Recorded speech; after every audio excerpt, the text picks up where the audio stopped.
reached the land of joy divine, and all His beauty now is mine. There shines undeemed one blissful day, for all my nights has passed away.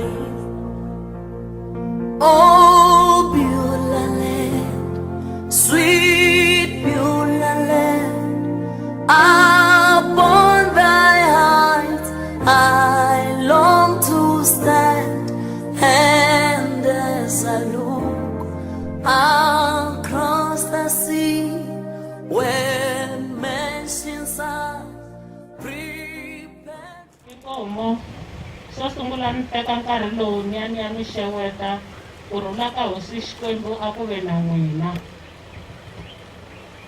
Hi ta yimbelela risimu ra hina ra 224 hi nga si sungula ntirho. 224. He suffered in a battle, he cornered in Rabutami, in a terra, good Jeremiah saw, in which every can see. Oh,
sweswi nkarhi wa ku va hi nyiketa mfundhisi ku va va yisa ntirho wa vona emahlweni. Makwerhu a hi khongeleni.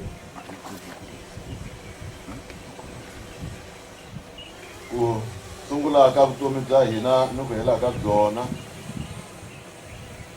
swi le ka wena Xikwembu Tatana, le ka N'wana ni le ka Moya lowo kwetsima. Hi yo mhaka emichini lowu Xikwembu xa le ka tilweni hi rhambaka vukona bya wena, vafana wa tintswalo leswaku ta hi rhangela emahlweni ku va wena wu hi fambisaka. N'wini wa matimba hinkwawo hi laha swi faneleke hi kona. Amen.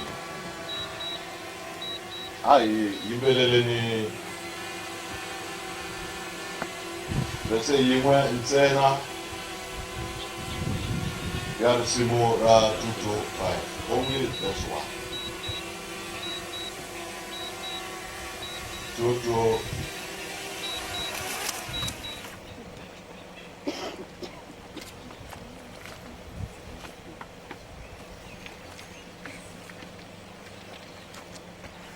Como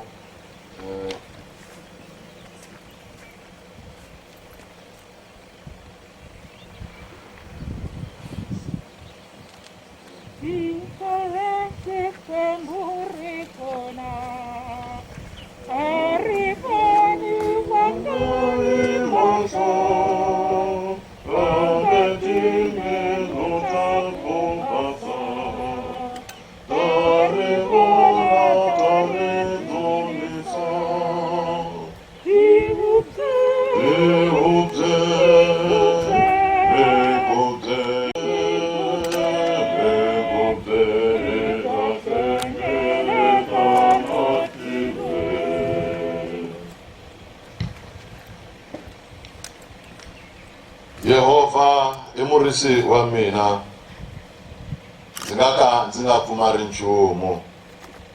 Ni loko ndzi famba enkoveni wa ndzhuti wa rifu, a ndzi chavi ku biha ni kun'we hikuva u na mina.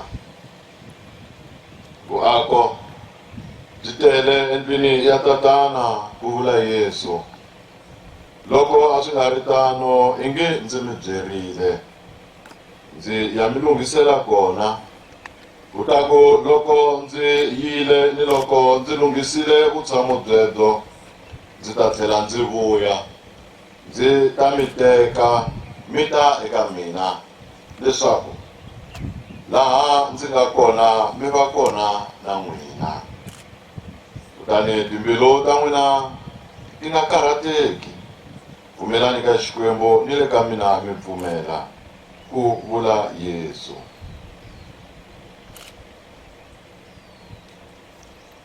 Va nga ha twi ndlala, a va nga ha twi ni torha, a va nga ha twi hi dyambu kumbe ku hisiwa hi mumu. Xikwembu xi ta hlangula mihloti hinkwayo emahlweni ya vona. Ni rifu a ri nga ha vi kona, hambi ya ri mahlomulo kumbe ku rila kumbe ku vaviseka a swi nga ha vi kona, hikuva leswo sungula swi hundzile. Vamakwerhu, a swi tiva leswaku siku yindlu ya hina ya la misaveni yi onhakaka, yi ni vuako ematilweni eka Xikwembu, yi nga yindlu leyi nga endliwangiki hi mavoko, naswona yi nga riki na ku hela. Misava ya hundza ni ku navela ka yona, kambe laha endlaka ku rhandza ka Xikwembu u tshama hi laha ku nga heriki. Hi ta yimbelela sweswi risimu ra 172, va karhi va hi ehlisela bokisi. 172 va karhi va hi ehlisela bokisi.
Makwerhu leswi Banana Morin Ntswalo Makaukau xirho xa Evangelical Presbyterian Church in South Africa, Mukreste wa kereke ya ka Malamulele a hundzeke emisaveni, hi tlherisela ntsumbu wa yena emisaveni hikuva hi ntshuri.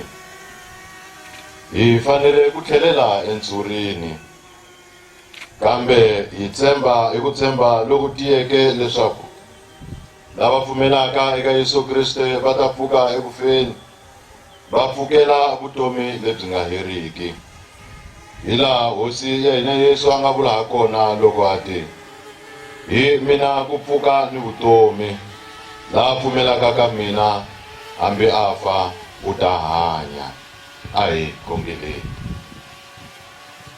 Xikwembu xa matimba hinkwawo, xikwembu lexo tshembeka, tata wa hosi ya Yesu Kriste, n'wini wa matimba hinkwawo, hi ta emahlweni ka wena hi rhandza ku va hi ku tlangela hikwalaho ka nyiko leyi wena xikwembu a wu hi nyikile yona. Hi rhandza ku va xikwembu xa matimba hi ya ku tlangela na ku va wena xikwembu xa tintswalo u vile kona, tatana wa tintswalo exikarhi ka hina, exikarhi ka va ndyangu, tatana wa matimba kusukela loko vitane n'wana wa wena ekaya. N'wini wa matimba hi ra ku khensa, a ku tlangela hikwalaho ka switshembiso swa wena leswi minkarhi hinkwayo xikwembu lexo hlawuleka u hi tshembisaka swona. N'wini wa matimba hinkwawo hi rhandza ku va hi khongela nkarhi lowu, hi veka va muti xikwembu emavokweni ya wena.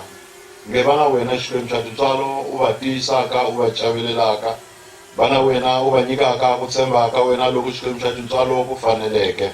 Vana wena xikwembu xa tintswalo u va pfunaka ku tiya ku ya emahlweni eripfumelweni ra vona, leswaku hambiloko xikwembu xa matimba xiyimo xi ri hi ndlela leyi, n'wini wa matimba hinkwawo va nga kanakani vukona ni vukulukumba bya wena. Na khongela xikwembu xa matimba, xikwembu lexo tshembeka, mi ri loko hi ri hina tatana wa tintswalo lava hi nga kona namuntlha, hi pfuni na hina xikwembu xa tintswalo ku va hi lulamisa tindlela ta hina, hi va lava hi minkarhi hinkwayo xikwembu xa tintswalo hi langutaka eka wena.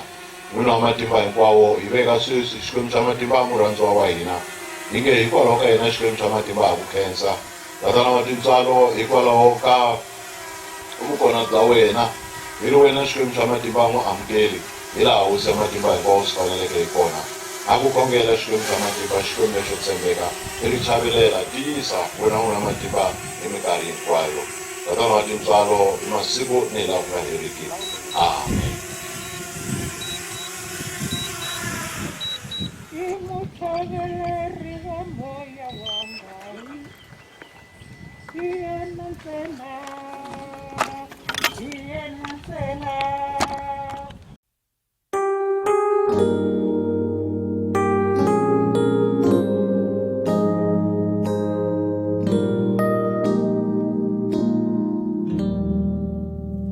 Sikawe na moya wanga, sikaku kana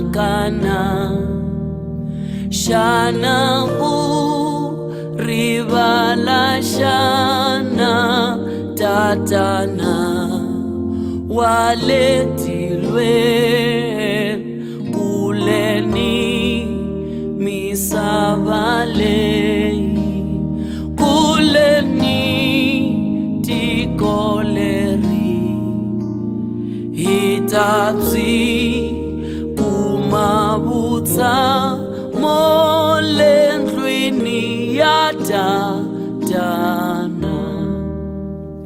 tsika kutsundzuka nkari wakuza ka wena hinkwaswo swinikuyela na wena wakaluta kuleni misavale kuleni tikoleri hitapsi kumabutsa molendlwini yatatana kuleni misavale kuleni tikoleri hitapsi kumabutsa molendlwini yatatana tsikaku ngunungutela.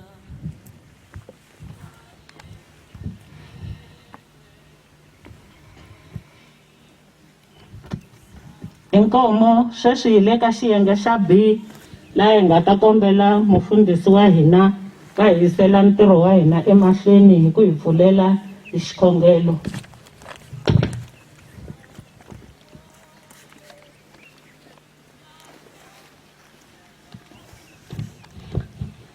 Inkomo a hi khongeleni. Wena wa matimba hata emahlweni ka wena na sweswi loko Xikwembu i karhi a yisa ntirho emahlweni. Tatana wa tintswalo leswaku eka xiyenge lexi hi nghenaka ka xona ku nga ku ya vulavula ku nga ku ya tsundzuka ku nga ku ya vula vumbhoni va na wena Xikwembu xa tintswalo u rhangaka u nyika matimba lawa ya faneleke u siya matimba hinkwawo eka hinkwavo lava tatana wa tintswalo va khumbekaka ku va na xiave eka xiyenge lexi.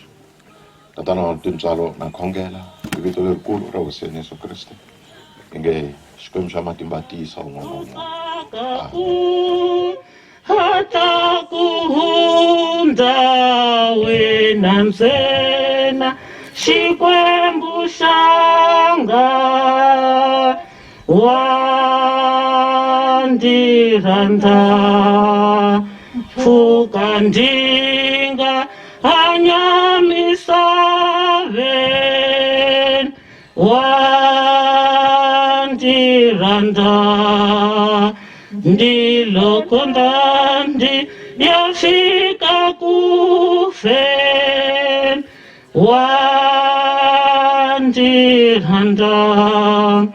ndihongela Yesu wa mina ndikakela kuranda yena sana ndiha kuimbelela wandiranda.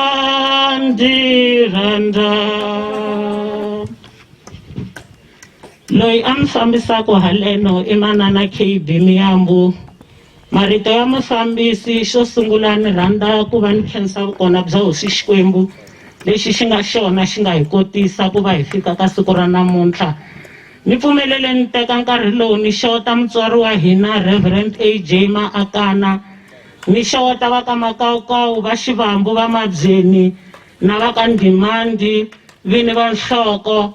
Ni teka nkarhi lowu ni xeweta maxaka na vanghana lava khumbekaku vaakatiko va kwala na va ka Malamulele vakreste lava nge va kereka na sesi Ntswalo, vatirhikulori va Department of Health va nga va xibedhlele xa ka Malamulele na swibedhlele swin'wana.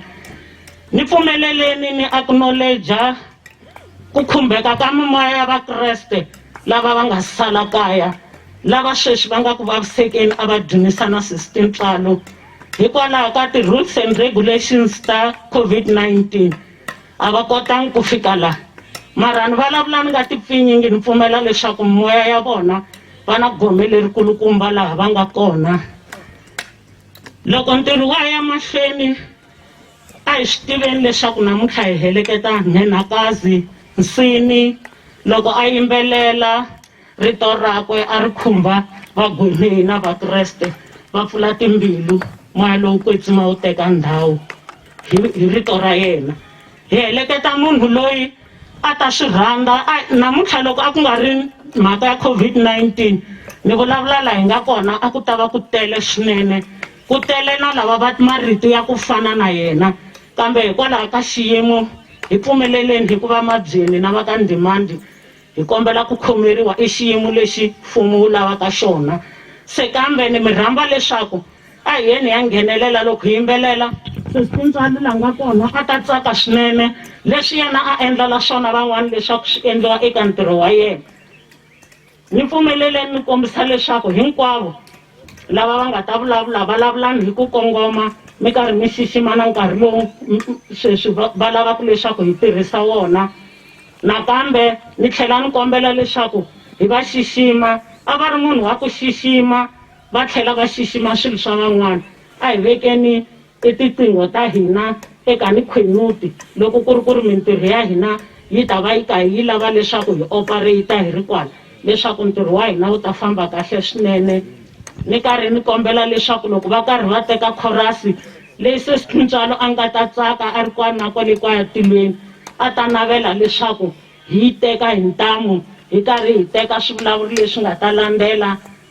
Number 3 ku nga ku va ya hi amukela na ku vika nkosi, na number 4 swi ri karhi swi landzelelana a nga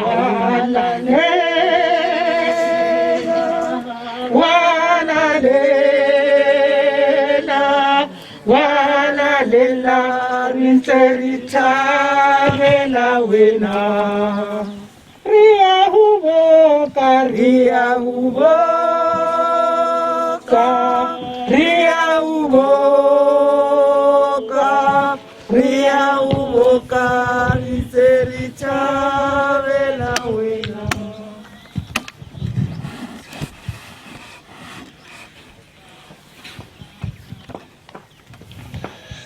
Inkomo mfambisi wa ntirho, ni yima la mahlweni ka n'wina namuntlha ni ri makwavo kumbe cousin eka muti lowu finingetiweke hi papila ra ntima. Xikongomelonkulu xa mina laha mahlweni ka n'wina i ku mi tivisa ximfumo leswaku sesi Ntswalo Maureen Makaukau u lovile. Sesi Ntswalo a ti vabyela swa ntolovelo wa ka xivambu wa ku vabya chukele na hypertension.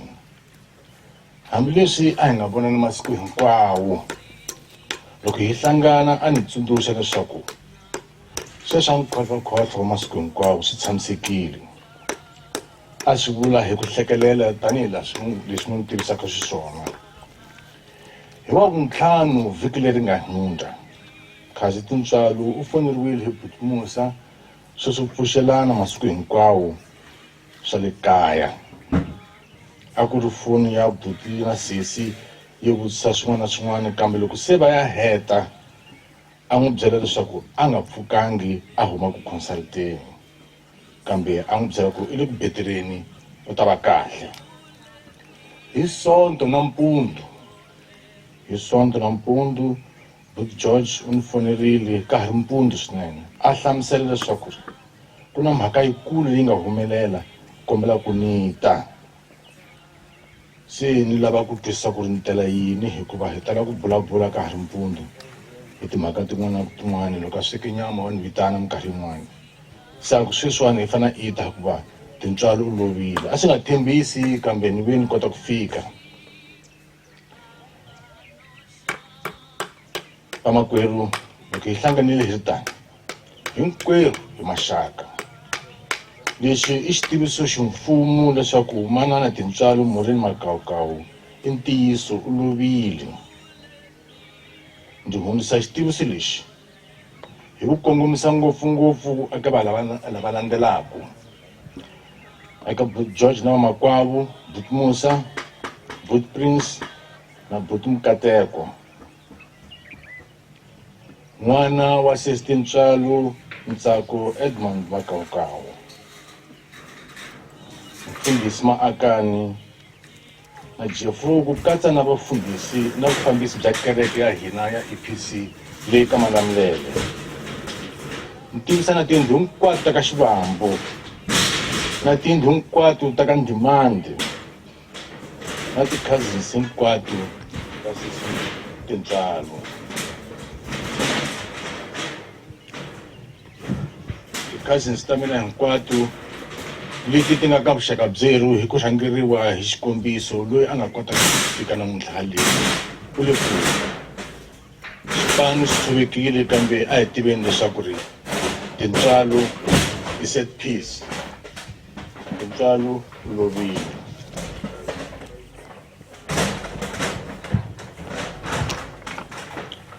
Manana Maureen Tintswalo ra Xisusu le a teku kona u velekiwile hi lembe ra 1969 hi ti 3 ta January a Elim. A ri n'wana wa vunharhu wa Sirha Ephraim Masiya Makaukawu na Sirha Tsakani Hilda Ndimande. U sungurile tidyondzo ta yena ta le hansi eka Nkuri, a ta twananani ni le Magangeni Primary Schools. Ku fambafamba ka yena ka xikolo leswiwani a ku ri ku landzelela Auntie Hilda hikuva a va ri nese, va famba va titliniki leti a ti ri kona ka Nkuri, Tlangelani loko va landza umpi Ephraim na le emagangeni ka Malamulele. U yisile tidyondzo ta yena a IK Nxumalo Agricultural High School laha a nga pasa kona grade 12. U yisile tidyondzo ta yena emahlweni ta vu staff nurse hi 1990 eka Malamulele xibedhlele, a endla bridging course ya yena eElim hi 1994. A pasa diploma in midwifery hi 1995 eKhensani Hospital. A tlhela pasa diploma in community nursing hi 1997 na University of Pretoria. A endla Bachelor of Nursing laha nga pasa Education and Management in 2001 at Potchefstroom University. A tlhela a pasa na Primary Health Care, Reproductive Health in 2003 eChilizini. U tirhile eka tindhawu leti landzelaka eka Malamulele xibedhlele hi 1988 kufika 2003. A sungula kona as a general nurse, a ve a promotiwa ku va professional nurse. Endzhaku ka nkarhinyana a transfera a ya Makhado Memorial Hospital hi 2004 until 2011. A promotiwa a va operational manager in 2011 at Esilum Hospital. She was transferred back to Malamulele in 2013, where she continued to work as an operational manager until her untimely death in August 2020. Weekend leyi a nga lova hi yona a ri ku tirheni, a fana pfuka a ya ku tirheni. Sesi Tintswalo a tekanile na Freddy ra Xisusu hi 2003 ku fikela 2012 laha a nga hetisa vukati bya vona ximfumo. A ku ri munhu wo rhandza ku tirha ntirho wa yena hi ku hetiseka, vuyimbeleri, ku tsaka na vanghana na vamakwavo. U siya n'wana wa yena ku nga Ntsako Edmund na vamakwavo va mune ku nga Isaac George Jabulani, Musa Godwin, Prince Michael Vongani na Mukateko Hudson. Etlela hi ku rhula N'waxivambu, wa Mabzeni, wa Madyafulara, wa ku tsundzuka n'wana hi ku heta, N'watsuvuka hi vurhonga ni vurhonga a ya ku xaveni. mi ni hlavelela loko mi ku mafiyata mafiyata mafiyata etlela hi kurhula n'wa Efrayimi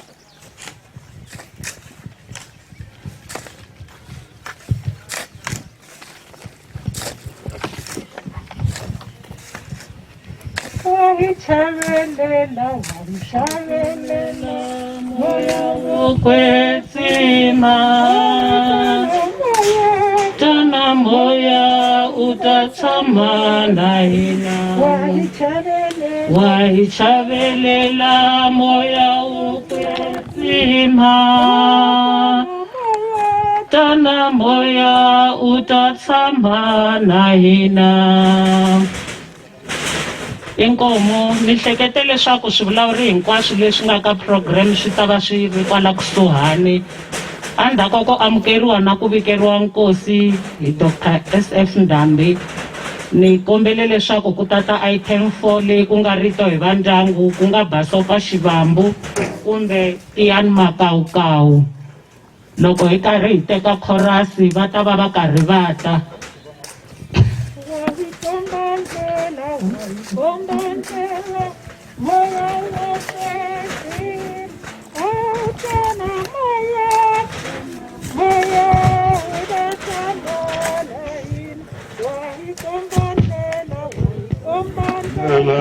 moya wo kwetsima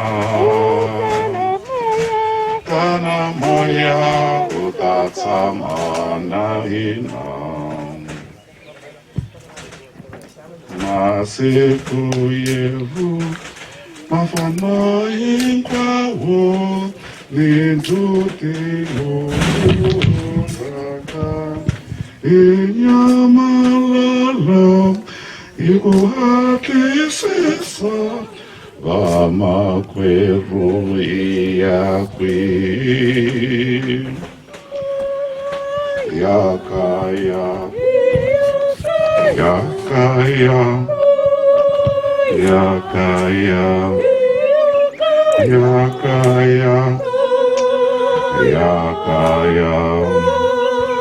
yakaya yakaya enhla namxeweta hi vito ra mina Tiani wa ka Makawukawu Tiani wa Alson wa Francis wa Samuel ntukulu ka Mthetho hi ku yimela va ndyangu ndlela ku tiyisisa eka n'wina va yoweri leswaku impela sesitintswalo twini ra mina n'wa Efrayimi na hi Ndimandi Makawukawu u hi nyamalarile hi ku hatlisisa ku fana ni ndzhuti lowu hundzaka hi weriwile hi gome lerikulu hi ta swi byela mani handle ka hosi ya hina ya le kaya henhla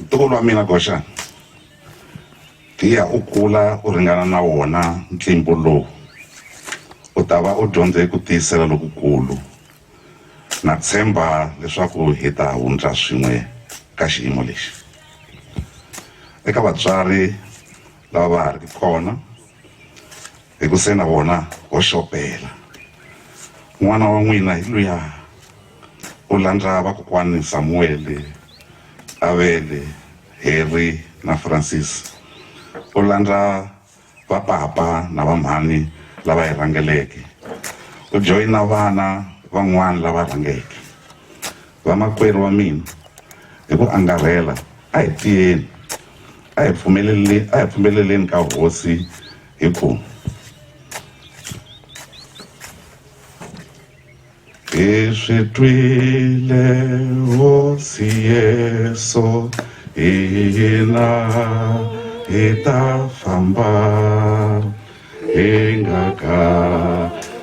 nga tshamisi hafuka haku njhani sesi Tintswalo hi loyi a hi tlangela siku ra ku tswariwa swin'we na n'wana wa buti Rulani Makaukau hi nga beburiwa hi ti 3 ta January hinkwerhu hi swona swi nga endla hi vitana na ma-twins van'wana i vana va buti Prince na vana na vona va ri ni twin ra papa wa vona Prince hikuva hi leyi ku ringana hi tlhela hi yelana hi rhambu ra le mombyeni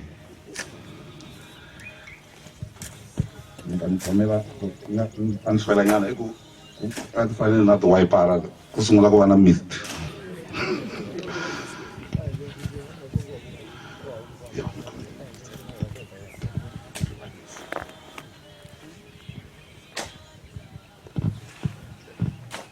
ku na mist se swi pfalekile nga ta swi hemba manje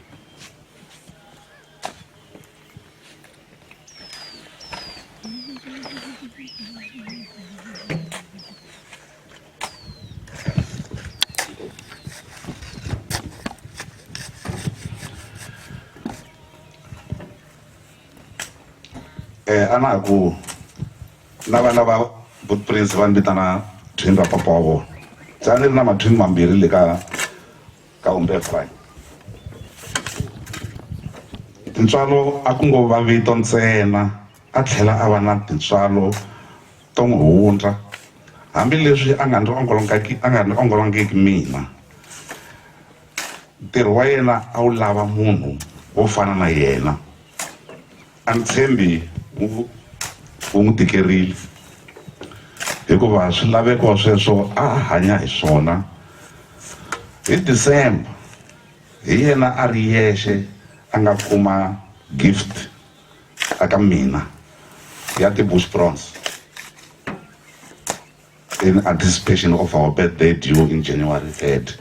It would be 1921 then. It would be 2021 then.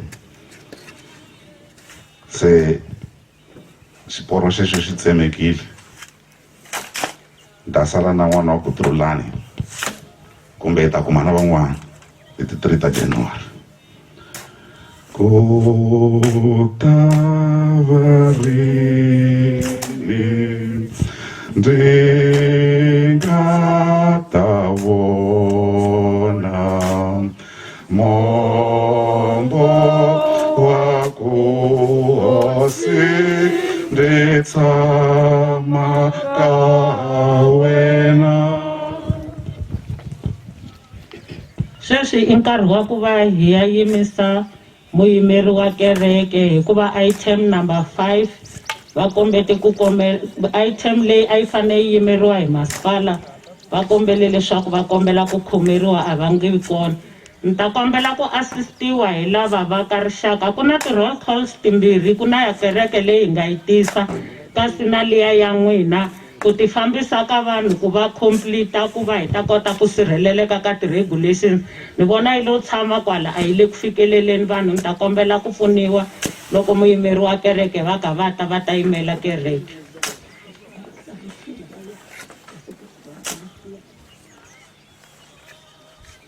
Aka rito hi va ndyangu swi vula ku kayivela wun'we a ku ri Basopa Xivambu ni hlekete ku ti-stroke kumbe tiyani so swi vula ku va famba va ri vambirhi va ku lava n'wanyana.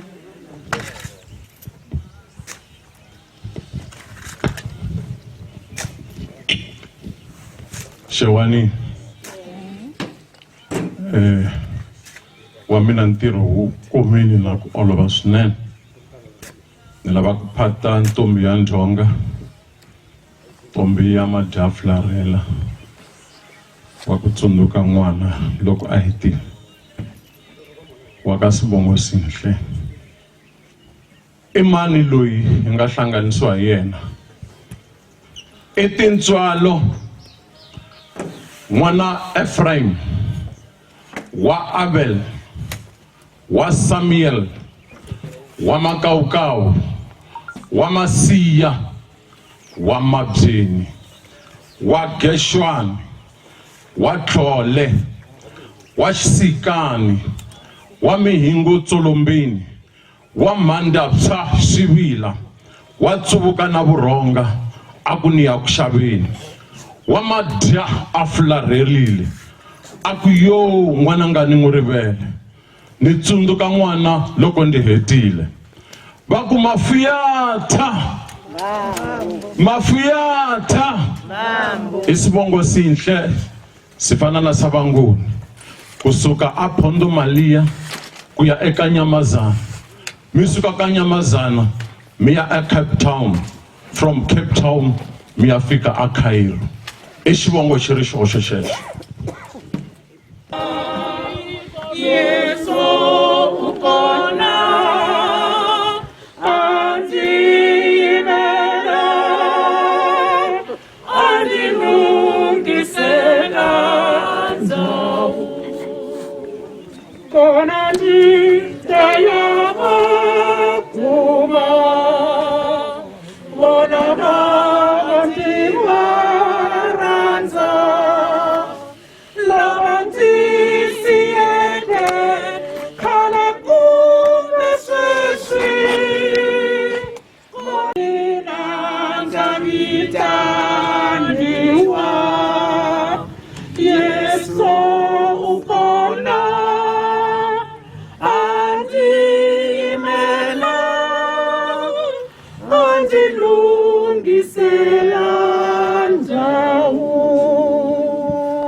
Eka mufambisi wa ntirho wa Gome Swonghasi,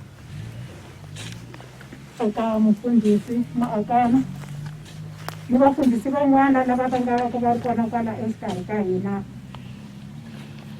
va ndyangu wa ka Makawukawu, va ka Ndzimandi Maceke, na n'wina hinkwenu vakhandziyi va nhlonge, ndza mi losa. Ndzi yimile halena emahlweni ka n'wina ku ta mi bumabumela hi ta vutomi ni migingiriko ya Sesi Murungi Tintswalo Makawukawu.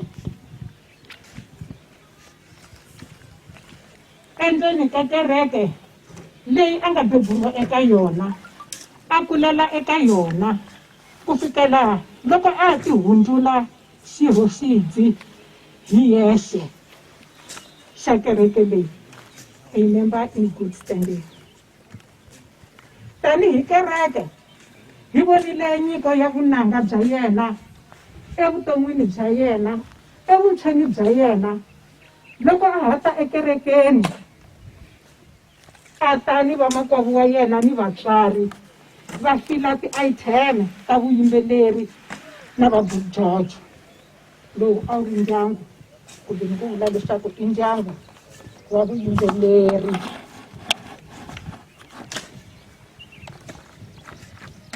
Leswi swi endle leswaku Sesi Tintswalo a nga hlwelanga ku joyina Malamulele EPC Church Choir. Voice ya Sesi Tintswalo ya risuna, yo tlakuka, yo tlhavula kahle, leyi loko wo yingisela u karhi u hundza hi ndlela a wu ta yima u rivala mpfhuka wa wena hi ku twa vunanga lebyi a wu ta ka byi huma eka yena.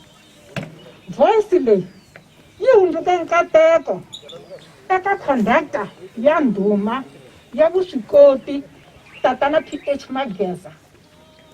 Va sungula ku tlanga hi yona voice leyi, va yi chunachuna ku fikela laha a va lava yi ya fika kona. Swi tlhela swi va olovela hikuva Sesi Tintswalo a nga yi khorwisi nyiko leyi, a ti nyikela ka yona hi ku swi rhandza, a nga khongeriwi ku endla leswi lavekaka, naswona a nga xaveleriwi tanihileswi yi nga character ya hina vanhu loko hi kota swilo. Tatana Mageza u tirhise voice leyi ku koka ti-voices letin'wana ta ti-soprano ku tirhicha standard lexi Sesi Tintswalo a ri ka xona ti hundzuka khwayere ku huma soprano yin'wanyani ya mukhuva hikwalaho ka ku tinyiketa na voice ya Sesi Tintswalo. Leswi swi nyike conductor na khwayere hinkwayo nkhinkhi na nsusumeto wa ku nghenelela ti-competitions tin'wani ta vuyimbeleri. Yi sungula hi competition ya kereke ya hina ya Xilombe, yi ya nghenelela yi kha yi ba yi hunda, yi nghenelela na ti-Old Mutual va Sakma ku hlaya i ku xurha. Migingiriko leyi a hi tiyisiwa swinene hikuva hi ri na xirhu xa soprano xo fana na xa Sesi Tintswalo, hikuva a hi yime hi yena aka tisolo. Conductor na khwayere hinkwayo a hi tinyungubyisa hi swona. A hi nga ri na stress, na conductor a nga ri na stress loko a hlangana na tinsimu leti ti lavaka tisolo hikuva Sesi a ri kona. Vakhandziyi va nhlonge, leswi Sesi na vito a nga Sesi a nga wanhwana, a yi ri huku yo khomela vaendzi. U vile a kuma vukati eVenda lebyi nga heleketiwa hi kereke yi n'wi katekisa hi mucato wa ku saseka swinene. Hi swi tivile ku va kha va vula. U fikile a yisa ntirho wa hosi emahlweni a nga ti tumbetangi. A joyina vandla ra vamanana, a ambexiwa xiambalo xa kereke ya yena. Na swi tiva ndi Dutch ku ya ka yena a Venda a swi n'wi sivelanga ku yisa migingiriko ya khwayere emahlweni hikwalaho ka rhandi leri a ri na rona ehenhla ka khwayere. Sesi Tintswalo a manyukuta hi ti-weekends a ta ka Malamulele, na kun'wana a xikarhi ka vhiki loko a tshika kumi nkarhi a ta practice tinsimu leti a ti rhandza swinene. Leswi vuyimbeleri a ri swakudya swa yena. A swi kota ku hlaya ti-notes hi yexe, a tlhela a nghenisa na marito hambi ku ri ka tinsimu letiya to tika ta Xilatini na Xiyini na Xiyini. Eka vandla ra vamanana,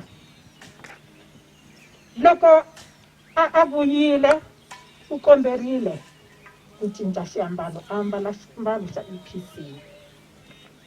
Loko hi ri vandleni ku ri na ti-conference, vamanana a va tinyungubyisa nakambe hi vuyimbeleri bya yena.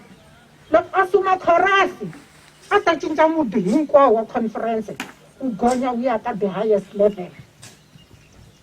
A ni musumi wa tikhorasi mi nga va mi swi twile laya, mara a rhandza ngopfu khorasi leyi nge, my Lord you are worthy,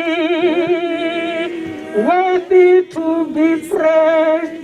My Lord, you are worthy, worthy to be praised. Umuhle Jehovah,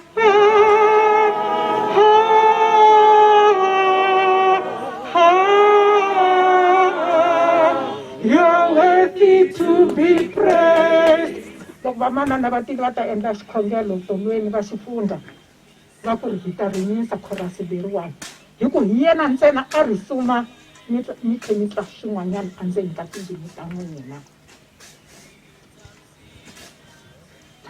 Hi khwayere leyi hi xikhwayere hi hetisele kahle ku yimbelela na yena elembeni leri nga hundza loko hi rhambiwile eMozambique ku ri na festival hi December.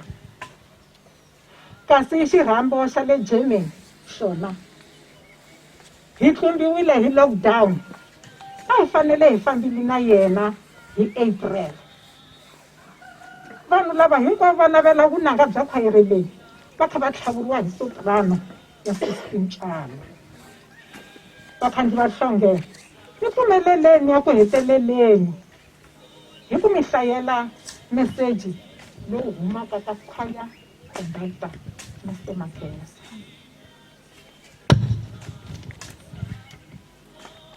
I'm discussing na hala ka Sesi. Jehova wahalalela, Jehova wahalalela, Jehova wahalalela, wahalalela, rinseritame, Jehova wahalalela, Jehova wahalalela,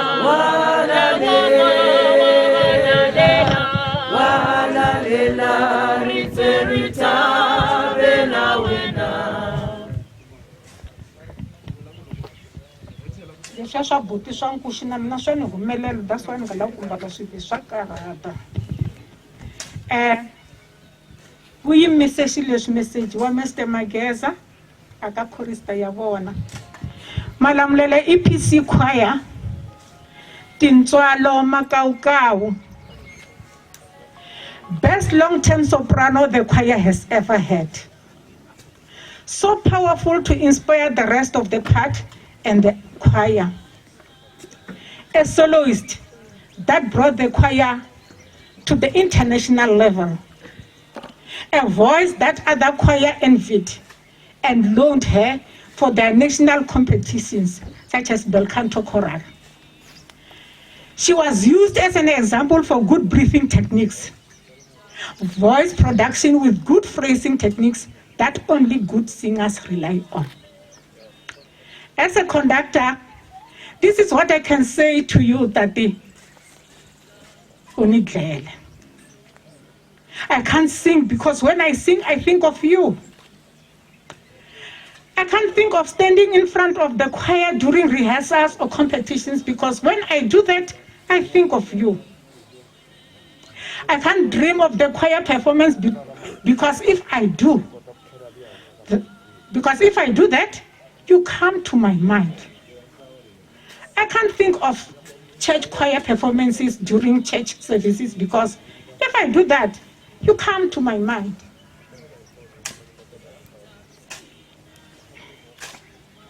Tati Unidlele. However, the Almighty God has the final say. He needed that voice for his heavenly choir. Etela hiku rula, mani na papa va ku yimerile. Eku heteleleni varangiwa. Kereke ya Malamulele EPC na yona yi vula tano. Yiri Malamulele EPC choir will never be the same without your angelic soprano. Vaka Makaukau, vaka Xipamba. Chavelelekana. Mintirho ya n'wana wa n'wina leyo saseka a yi yona leyi chavelelaka. Morini Tintswalo Makaukau. Etlela hi kurhula n'wana wa hina.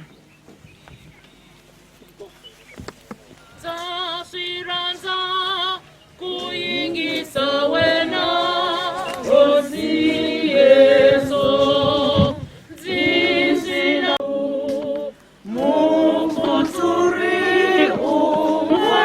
umwaka langa sika hutumi mzayena shinyivana leshingala teka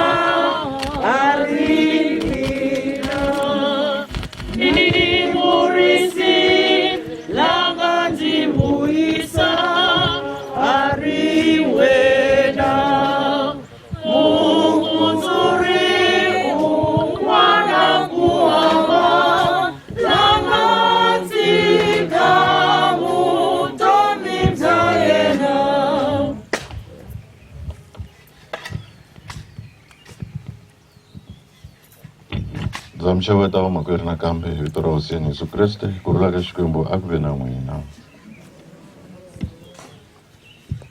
Hi ta hlaya rito ra Xikwembu eka siku ra namuntlha eka Psalm 9 hi hlaya verse 9 na verse 10. Psalm 9 hi hlaya verse 9 and 10. Yona hi hlayeka hi ndlela leyi. Hosi Xikwembu I kokholo ra lava xanisiwaka. Eminkarhini ya makhombo va tumbela kona vanhu lava tivaka vito ra wena we hosi va titshembela wena hikuva a wu fularheli lava fambaka va ku lava. Amen.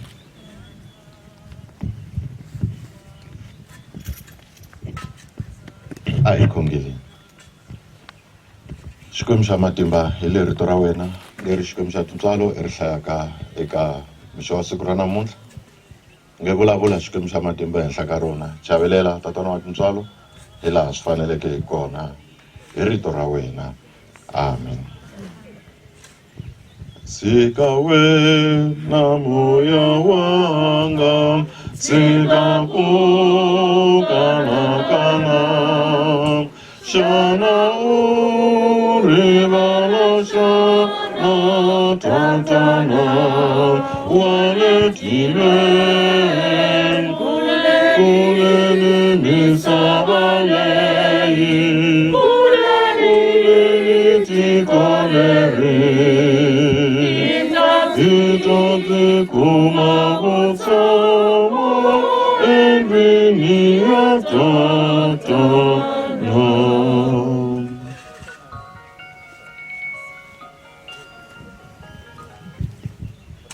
Vamakwerhu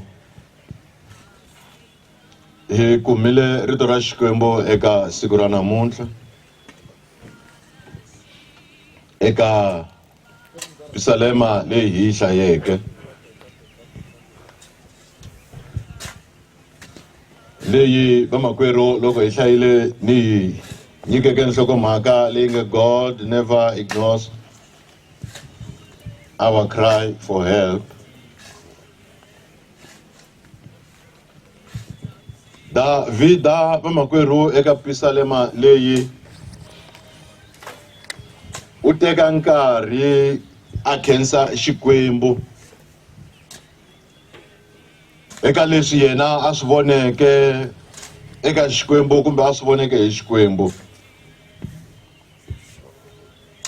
U longoloxa hinkwaswo leswi yena a swi tivaka kumbe leswi yena a tivaka swona hi Xikwembu. Swi nga leswi Xikwembu xi n'wi tirheleke swona, swi nga leswi a swi voneke swi karhi swi tirheriwa van'wanyani, kutani u longoloxa vumbhoni bya leswi a swi voneke hi Xikwembu. U komba matimba ya Xikwembu, u komba nakambe hi laha Xikwembu xi nga cinciki ha kona. Matimba lama a nga ma vona wa ma humesela erivaleni, xiyimo xa Xikwembu u xi humesela erivaleni, leswi a nga swi vona leswaku Xikwembu i Xikwembu lexi nga cinciki eka swiyimo ni le ka minkarhi hi ku hambana ka yona. Xikwembu xi tshama xi ri Xikwembu lexi matimba hinkwawo hi laha ku nga heriki, hi leswi Davhida a swi kombaka loko a karhi a ya emahlweni eka Pisalema leyi. U tlhela a komba nakambe leswaku Xikwembu xa fuma kumbe xi fuma misava hi ku lulama hi minkarhi hinkwayo.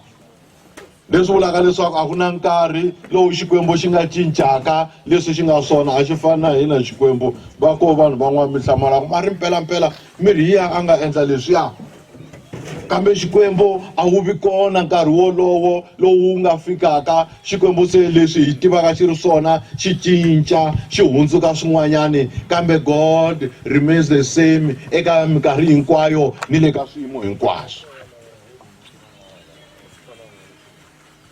Mativa hina vanhu minkarhi yin'wana hi leswi hi nga swona kumbe hi leswi hi nga swona hikwalaho ka swiyimo leswi hi tikumaka hi ri ka swona. Namuntlha na vulavuleka na hinkwako naya va ku kahle luya wa famba hala yi kona kasi kun'wana no yisa hi ku lomu kun'wana a ni ta tshika ni navele ku ya kona a ni fikeleli ku ya kona. loko se matsamele ya swilo ya cinca se mi ta swi vona ku muyisa loyi kahle kahle a nga lo lungha ngopfu kambe swin'wana a byo va vusiwana lebyi a byi n'wi endla va leswi a nga xiswona a cinca hi ku ya hi swiyimo leswi hi nga na swona. Kun'wanyani vanhu hi tikomba hi ri kahle ku ri mhaka ya matshamelo ya vutomi ku loko swi tika munhu wa fikeleleka munhu wa vhaka munhu i tshinelela hala na hala hi ku i lava ku va na vanhu la kusuhani kambe loko se ntsako wu n'wi vuyela a nyamalala mi nga ha n'wi voni futhi. Kambe Xikwembu minkarhi hinkwayo xi kona eka swiyimo hinkwaswo xi karhi xi tirha hi ku lulama. Mativa vamakwerhu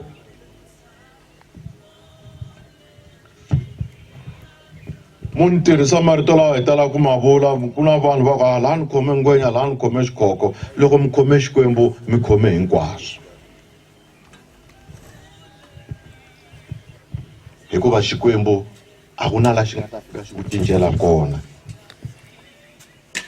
A wu kona nkarhi lowu nga ta ku a ni ku tshembile ku fana na hina leswi vulaka swona ku a ni n'wi tshembe ngopfu i ni hlamarisile.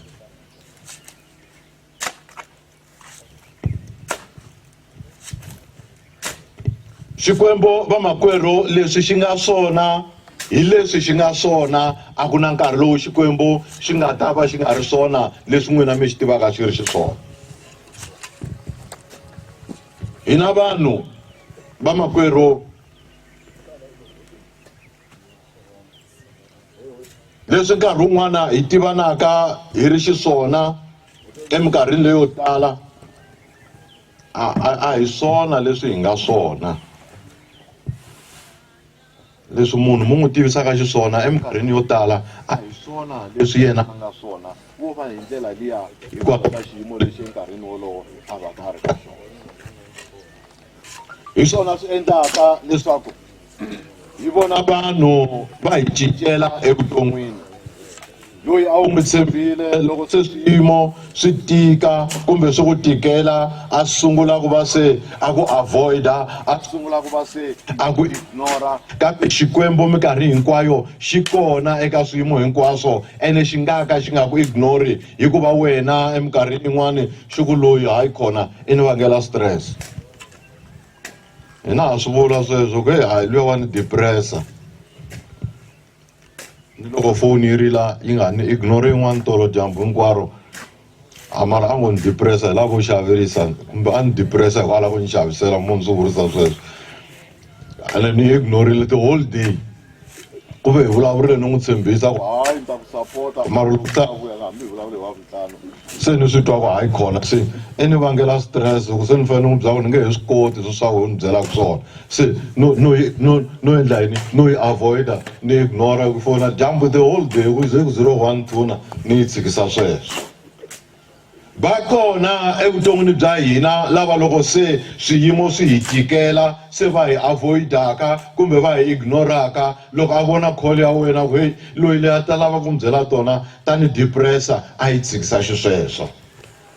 Xikwembu vamakwerhu na siku na rin'we eka swiyimo hinkwaswo leswi hi nga ka swona xi nge hi ignore kambe xa hi nyika ndleve xi hi yingisela hi vulavula ku tikeriwa ka hina. Swiyimo vamakwerhu leswi hi hlanganaka na swona swi endla leswaku nkarhi wun'wanyani hi vona kumbe swi endla leswaku lava hi hanyaka na vona kumbe vanhu va humesa vuvona bya vona byi helerile ngopfungopfu eminkarhini yo fana na leyi. Ni lava ku vula vamakwerhu leswaku xiyimo xa n'wina lexi mi nga langutana na xona namuntlha xi byeleni Xikwembu hi ku Xikwembu xi nge karhali hi n'wina. Xiyimo lexi mi nga langutana na xona namuntlha pfilelelani eka Xikwembu mi ya vulavula na xona hikwalaho ka xona Xikwembu xi nge mi ignori loko mi xi huwela loko mi lava ku vulavula na xona. Xikwembu vamakwerhu a xi nge voni mi ri probleme eka nkarhi lowu, kambe Xikwembu xi kona ku va xi mi yingisa, Xikwembu xi kona ku va xi endla leswi n'wina mi swi langutelaka evuton'wini bya n'wina enkarhini lowu mi nga langutana na wona. Vekani xiyimo xa n'wina emavokweni ya Xikwembu. Hinkwaswo vamakwerhu leswi hi nga langutana na swona, ku tikeriwa loko namuntlha tanihi ndyangu wa ka Makawukawu mi nga langutana na kona, ntshikelelo lowu namuntlha mi nga langutana na wona wu vekeni emavokweni ya Xikwembu, hikuva Xikwembu xi kona ku mi yingisa, Xikwembu xi kona ku vona leswaku hinkwaswo leswi n'wina namuntlha mi swi lavaka ma swi fikelela.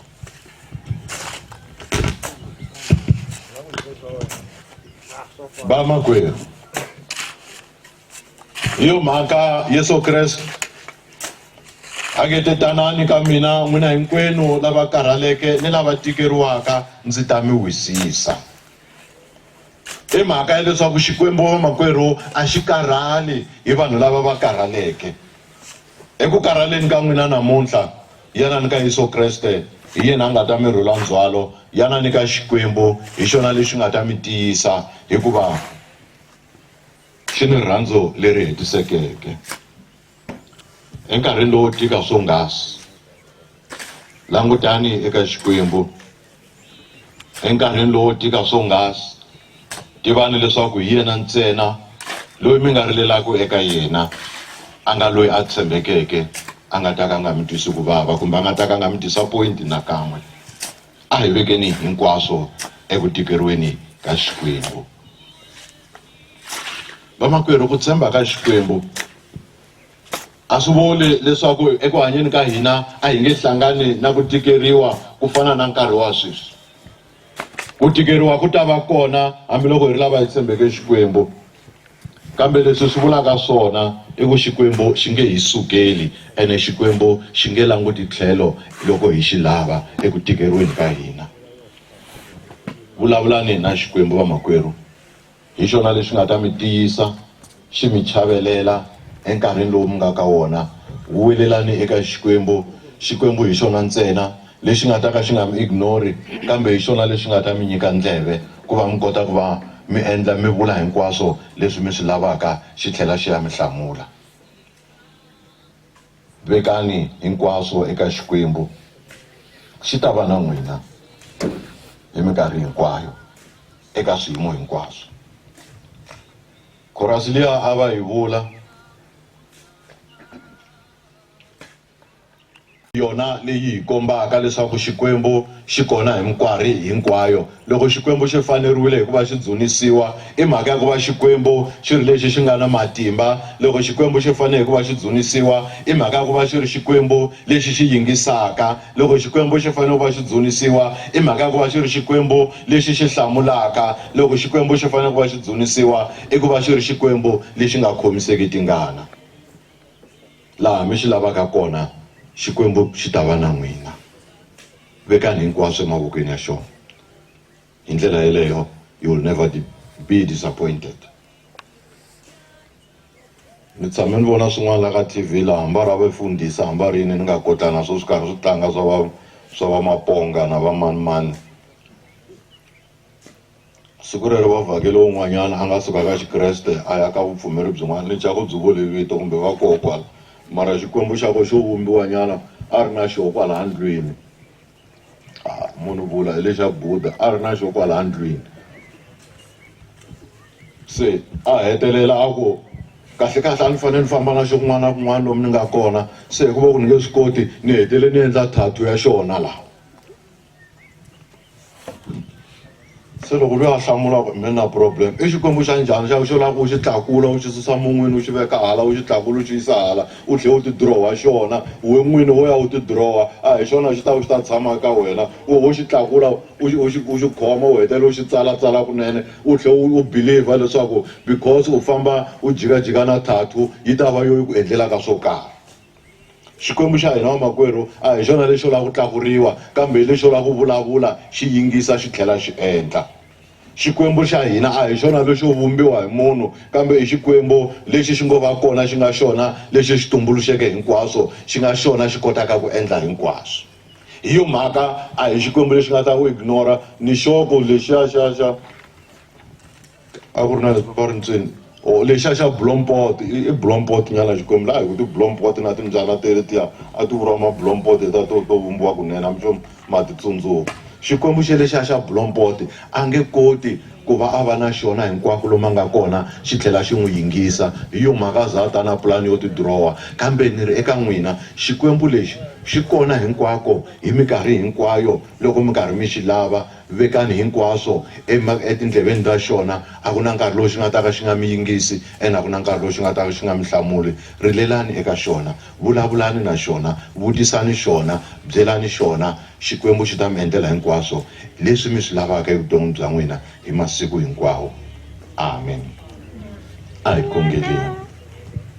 Xikwembu hi vito ra matimba ra Yesu Kreste hi lowu ndyangu wa wena tatana wa tintswalo wa va tiva ku tikeriwa ka vona wa ku tiva tatana wa tintswalo tatana wa rirhandzu loko xikwembu xa matimba va langutaneke na kona sweswi n'wina wa matimba ni ri tshinelela eka vona loko va karhi va vulavula na wena xikwembu xa matimba u va hlamula loko va karhi va vulavula na wena xikwembu xa matimba ha swi tiva leswaku u ta va yingisa hikuva wena xikwembu xa tintswalo a wu xikwembu lexi xi ignoraka kambe u xikwembu lexi xi yingisaka un'wana na un'wana loyi a taka eka xona ngopfungopfu lava xikwembu xa tintswalo va tikeriwaka ngopfungopfu lava xikwembu xa matimba va nga le ku vavisekeni tatana wa tintswalo wena wa va yingisa u tlhela xikwembu xa tintswalo u meka sure leswaku ku tikeriwa ka vona wena xikwembu xa matimba u va rhula kona va rhuli xikwembu ku tikeriwa ka vona tatana wa tintswalo hikuva wena u tshembekile na khongela xikwembu xa matimba hi vito lerikulu ra hosi ya yena Yesu Kreste ni ri tshinelela u va na vona xikwembu xa matimba namuntlha ni la ku nga heriki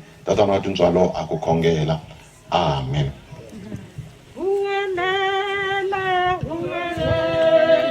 Huwelela ka xona,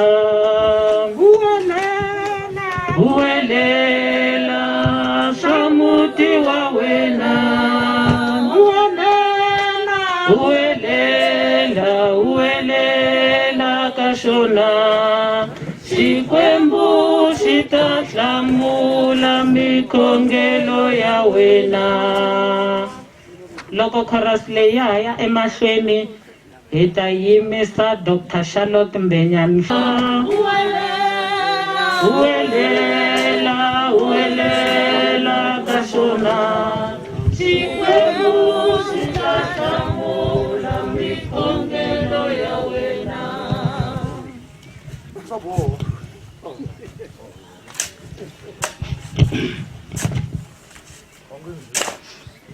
I mixo lowunene loko ni languta nkarhi wa ni pfumelela leswaku hi nga sungula hi ku vula leswaku kuyobe mnandi kuyobe mnandi kuyobe mnandi kuyobe mnandi sesiphelele sisonke sihlezi noJesu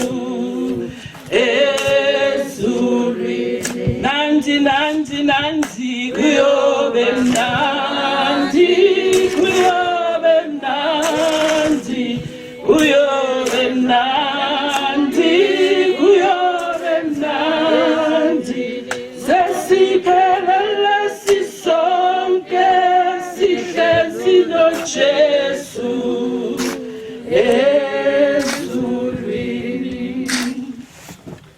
Inkomo xo sungula hi ku rhandza ku khensa vayori hinkwerhu lava hi fikeleleke eka siku ra namuntlha.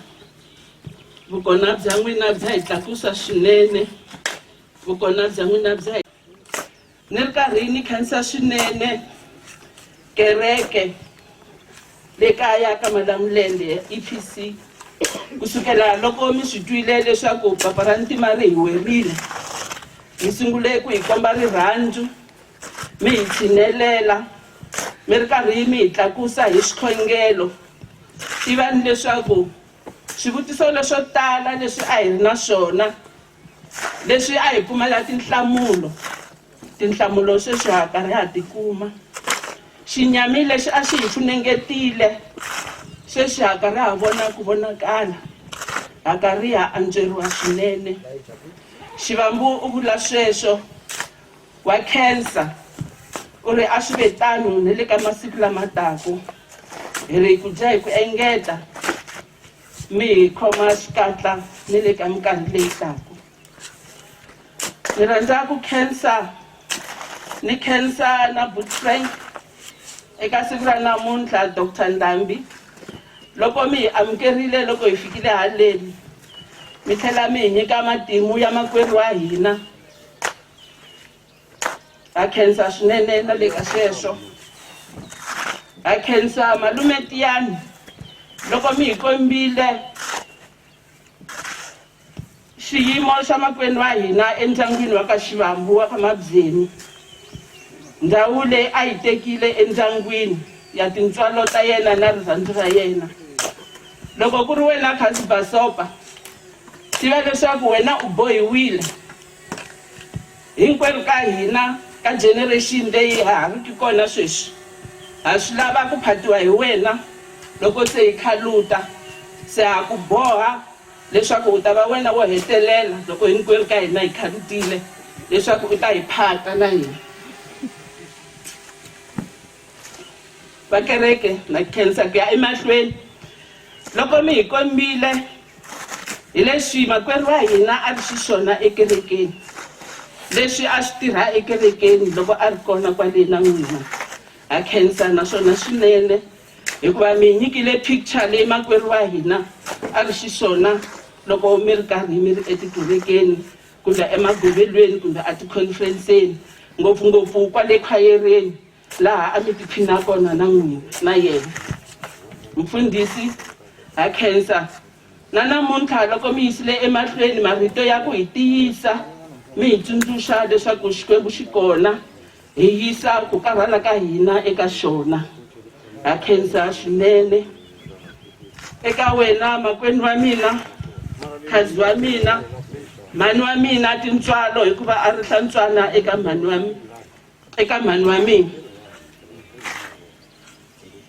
Loko u fika eKheto Nxumalo hi 1982 ni ku welcome-ile ni ku protecta aka Magumu. Sweswi na tshemba leswaku loko ni fika laha u nga kona na wena u ta ni welcome u ni protecta aka ku gumiwa eka tikweni leri u nga ka rona. The mention of your name hi malume a tindleveni ta papa andzhaku ka ku hundza ka mhani swi endlile leswaku papa va hlekelela ro sungula hi ku malume va fike kaya va fika va ku Mbenyani na nde tshika leswo tshama akamarini u huma hi famba hi landza tintswalo laha nga kona a ta hlantswela vanhu wa yena. Ni twa papa va hlekelela leswi swi vulaka ku ri a va byeriwe mahungu yo tsakisa. Malume xiluve xa n'wina hi xexo hetisani xitshembiso xa n'wina lexi a mi xi nyikile sivara wa n'wina loko ma ha ri kona kwale mi nga kona.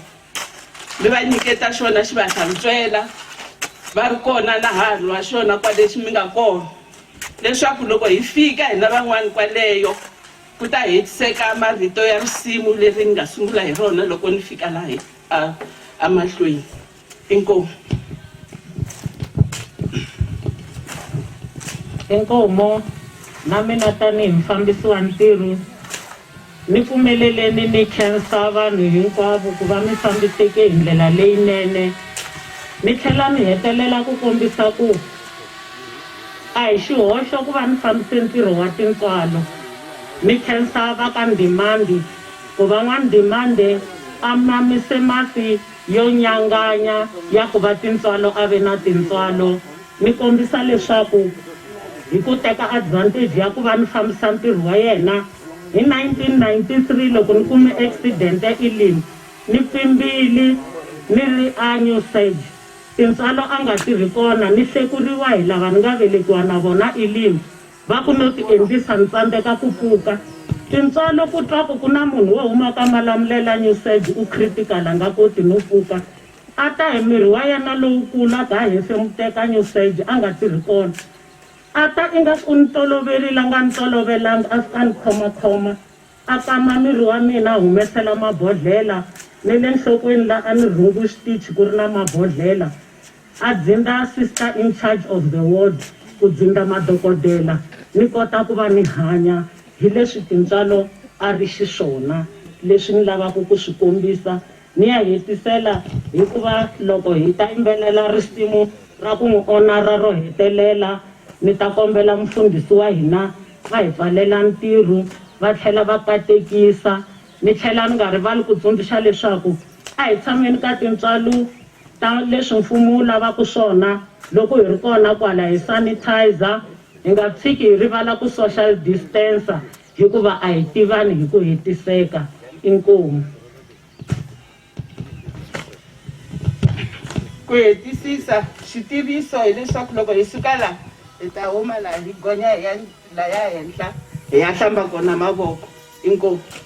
Ahikeseni Yehova, ahimbeleni yena, hikuva sobo wa yena, kiwa masiku hinkwawo, loko hi wela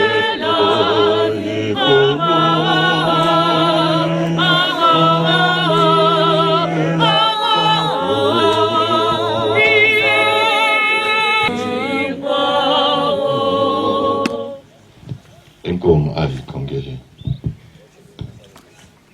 a ku khensa Xikwembu xa matimba hikuva wena tatana wa tintswalo u kona wa hanya wena Xikwembu xa tintswalo eka hina wa tikombisa hi yo mhaka namuntlha Xikwembu hi ri xivandleni lexi hikuva ehandle ka vukona bya wena Xikwembu matimba yo ta yima no tirha ntirho lowu a hi nga ta va na wona ehandle ka vukona bya wena Xikwembu xa matimba va ndyangu a va ta va nga swi kotanga ku langutana na xiyimo lexi hi yo mhaka tatana wa tintswalo hi ta ku emahlweni ka wena hi khensa hikuva Xikwembu xa tintswalo ha swi tiva leswaku wa ha ta va kona ngopfungopfu Xikwembu xa le ka tilweni ku tiyisa va ndyangu wa ka Makawukawu tatana wa tintswalo u va chavelela ni ku va rhangela hi laha swi nga fanela hi kona ha ku khensa hikuva wena Xikwembu xa tintswalo ha swi tiva leswaku u ta va yingisa emikarhi hinkwayo loko va karhi va huwelela eka wena tatana wa matimba u nga va yingisi ntsena kambe u tlhela u endla leswi Xikwembu xa matimba swi va faneleke henhla ka xiyimo lexi n'wini wa matimba sweswi hi fika emakumu hi ri vana wena u nga ta sala Xikwembu xa matimba exivandleni lexi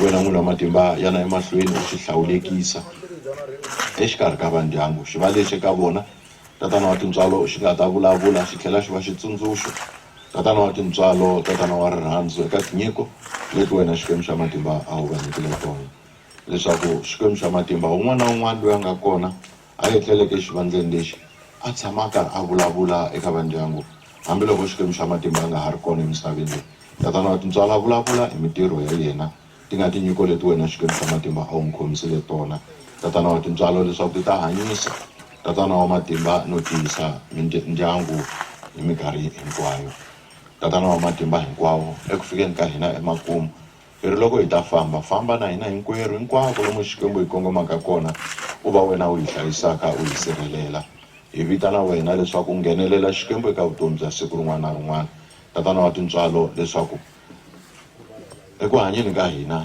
Xikwembu xa matimba hi vona tintswalo ta wena hi minkarhi hinkwayo hosi ya matimba hinkwawo i raha ku khensa katekisa hlayisa sirhelela hi masiku hinkwawo tintswalo ni rirhandzu ra hosi ya yena Yesu Kriste ku hlangana kun'we ni matimba ya moya lowu kwetsima swi nga leswi humaka wena Xikwembu lexo tshembeka a swi vi na hina hinkwerhu ngopfungopfu Xikwembu xa matimba eka va ndyangu hi masiku hinkwawo Xikwembu ya ku hanya ka hina wena tatana wa tintswalo wu vonaka eka hina hikwalaho ka swona amen inkomu a hi fambeni hi kurhula